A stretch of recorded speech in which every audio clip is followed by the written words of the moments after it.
জুলাই গণঅভ্যুত্থান পরবর্তী সময়ে উচ্চ মূল্যস্ফীতি নিয়ন্ত্রণ।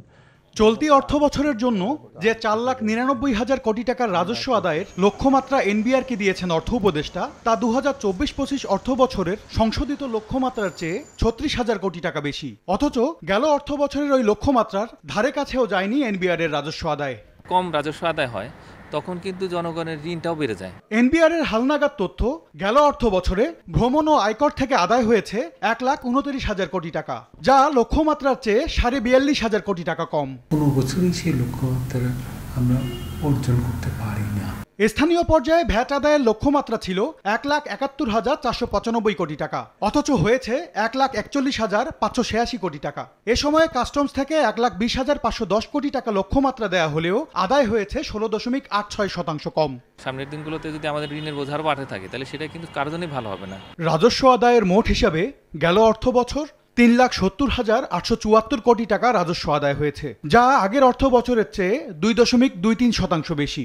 যদিও তা 4,63,500 কোটি টাকার সংশোধিত লক্ষ্যমাত্রার চেয়ে 20% কম। রাজস্ব এবং জিডিপির যে অনুপাত, এটা কিন্তু সবচেয়ে কম।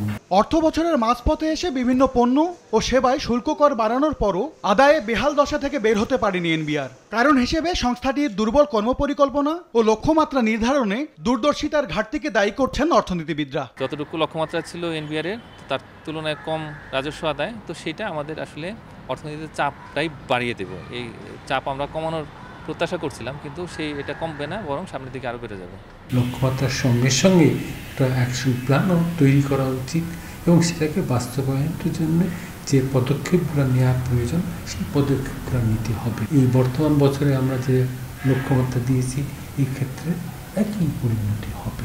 বড় অঙ্কের ঘাটতি আর সংস্কারের চাপ মাথায় নিয়েই চলতি অর্থ বছর রাজস্ব আদায়ের পরিকল্পনা সাজানোর পরামর্শ তাদের। এম এস আরিফিন, সময় সংবাদ, ঢাকা।